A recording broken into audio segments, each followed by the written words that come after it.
What would you do if a powerful white judge smirked at your suffering, while your innocent father begged for justice from a prison bed, and everyone in the room looked at you like you were dirt just because you were a poor black girl standing alone holding hope tighter than your breath as Amina Lewis walked into the cold hospital courtroom where Judge Harold Whitmore lay paralyzed from the waist down staring at her with eyes full of silent mockery, and the guards pushed her aside like she was nothing and told her to.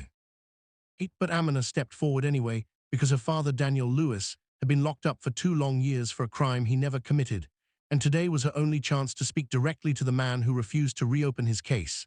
And she stood there trembling slightly, but refusing to back down while the judge glared, and said she had 30 seconds, then laughed under his breath, as if a child like her could change anything. But Amina lifted her small shaking hand and said the words that made the entire room freeze when she whispered, "Free my dad, and I will heal you." And the lawyers snickered, and the officers chuckled, and one of them even said, "This girl has lost her mind." But Amina did not blink, because she meant every word, believing in something no one else could see. And Judge Whitmore narrowed his eyes and asked, "Heal me, how you think you are some miracle worker?" And Amina stepped closer, ignoring the guards telling her to move back, and she said quietly with pain sitting behind every syllable, "I can do what doctors say is impossible." And the judge burst into a loud, cruel laugh, saying, "Your father raised a comedian," and the room echoed with humiliation. But Amina stood tall with tears burning in her eyes, yet refusing to fall, because she had spent 2 years watching her dad suffer, and she would rather be mocked than stay silent another second. And Nurse Claire Turner in the back felt something in her chest shift, because she had seen hundreds break down in front of this judge, but this little girl stood like a storm ready to fight, and the judge waved his hand dismissively saying, "Case closed, go home, little girl." And Amina clenched her fists and said, "Then remember my words, because one day you will not laugh." And the judge rolled his eyes, but a strange flicker of fear crossed his face, though he hid it quickly, and everyone started leaving the room. But Amina stayed still, whispering softly under her breath, "Daddy, I am coming for you. I swear it," as the guards escorted her out roughly while she kept her head high, refusing to look defeated. And somewhere deep inside her, a fire began to spread, a fire that would change everything soon. And if you believe her courage matters, then comment hope and subscribe for Chapter 2. Amina Lewis walked out of the hospital courtroom with her wrists still stinging from where the guards had grabbed her, but her spirit burning hotter than ever, because she knew the judge's cruel laugh was not the end of her father's story. And as she stepped into the long, cold hallway, she heard people whisper about the poor black girl who thought she could heal a paralyzed white judge, and every word felt like another stone thrown at her. But she kept walking with her jaw tight and her eyes forward, because she had promised her father she would not break. And Nurse Claire Turner hurried after her, calling her name gently, then caught up and grabbed Amina's shaking hands, telling her she had never seen anyone stand against Judge Whitmore like that. And Amina whispered that she had no choice, because her father Daniel Lewis was running out of time in prison, and she could not let him die behind bars for something he did not do. And Claire's eyes softened as she guided her to a small empty room and closed the door, then asked quietly what she meant when she said she could heal the judge. And Amina hesitated, because she knew no one would believe her, but she also knew she needed help. So she explained that her grandmother had taught her a strange gift, a way of touching broken bodies and letting light travel through her hands, something that had healed animals and even a neighbor once. But she had never told anyone, because people already judged her for being poor and black and different, and she feared they would call her crazy just like the judge did. But Claire did not laugh. Instead, she looked at Amina with a mix of shock and hope, because she had seen miracles in the hospital no one could explain. And Amina said she did not want to heal the judge for free. She wanted him to feel the weight of his cruelty and to reopen her father's case. And Claire told her there was another hearing in 2 days, and if Amina could find a way to get close to him again, she might finally be heard. And Amina nodded, wiping her eyes with the sleeve of her old shirt, then stepped out of the room with new determination, because she refused to lose her father to injustice. And that night she walked home through dark streets where people barely noticed her small figure, but inside she carried a storm that refused to die. And when she reached her tiny apartment, she found a letter slipped under the door saying "Emergency, hearing requested," signed by someone she did not know, and her stomach tightened, because someone was watching her, and maybe someone wanted to help, or maybe someone wanted to stop her. But she opened the letter with trembling fingers and gasped loudly, because the hearing was rescheduled for the next morning, which meant the judge wanted something urgently. And Amina whispered, "Daddy, they are scared of us now," as she clenched the letter to her chest. and prepared for a day that would change everything. And if you stand with Amina's courage, drop a comment, rise, and subscribe for Chapter 3.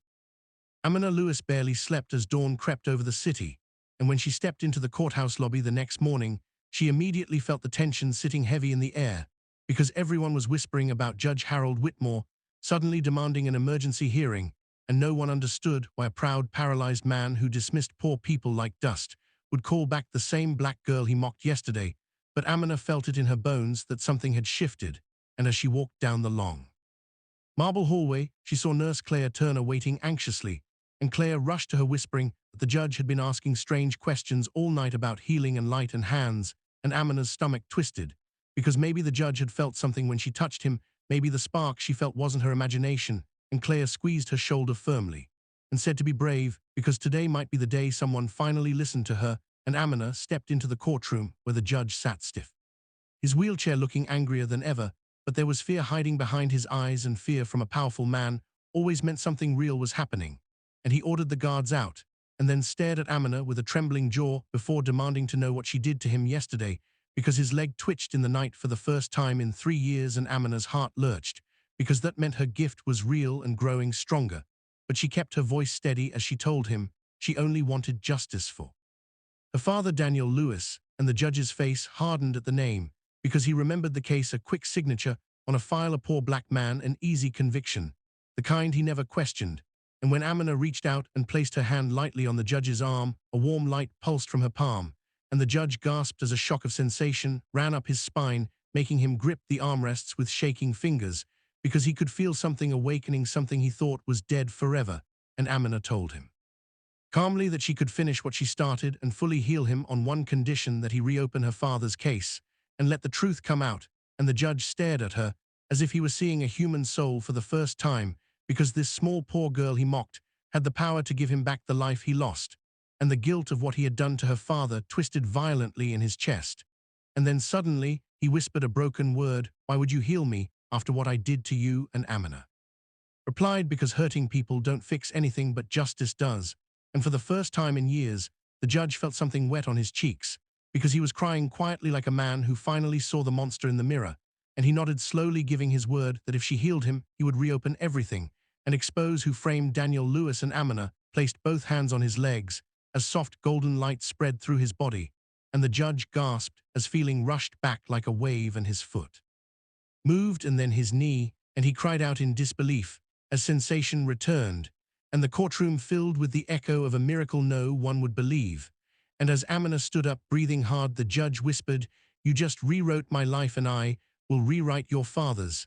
And if Amina's courage touched your heart, drop a comment, hope, and subscribe for last chapter.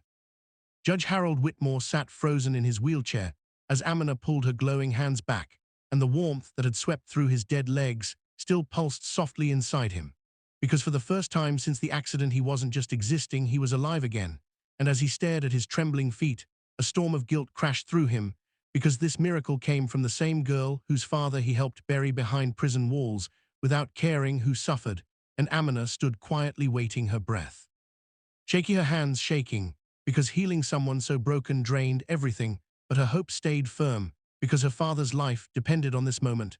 And the judge finally gripped the sides of his wheelchair, leaned forward, and then with a breath that cracked open his entire pride, he pushed himself upward, and the courtroom lights flickered across his legs as they responded, his knees locking, his feet steadying, and the judge Harold Whitmore stood for the first time in 3 years, and the echo of it felt like thunder rolling through his soul, and he let out a sound he had not made in decades, a raw, unfiltered laugh of disbelief and freedom.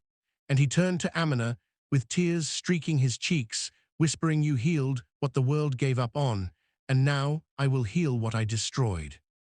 He pressed a button on his desk, ordering every officer, clerk, and lawyer into the courtroom, because something historic was about to happen. And when the room filled, he looked at them with a new fire in his eyes, declaring that he was reopening Daniel Lewis's case effective immediately. And the room erupted with gasps, because no judge ever reversed his own ruling. But Harold didn't care, because his soul was waking up just like his legs, and he summoned the arresting officer, who trembled as the judge forced him to admit the truth, that he had been paid to lie by a wealthy businessman trying to hide his own crime. And Harold ordered the man's immediate arrest, as guards dragged him out shouting, and the courtroom watched stunned as a powerful white judge brought justice for a poor black man he once ignored. And then Harold called for Amina Lewis to be brought from the prison infirmary, and Amina felt her heart pounding so loudly she could barely breathe, because after years of watching her father fade today he would finally be free. And the doors opened, and Daniel was rolled in. Still weak, still confused, Amina ran to him, tears spilling as she held his hands, whispering, "Daddy, we did it, we did it." And Daniel stared at her, then at the judge, who now stood firmly on his own legs, walking toward them with humility that stripped decades of ego off his shoulders. And Harold knelt beside Daniel, a judge kneeling before a man he once condemned, and said with a shaking voice, "I wronged you, and I will spend my life correcting it starting now."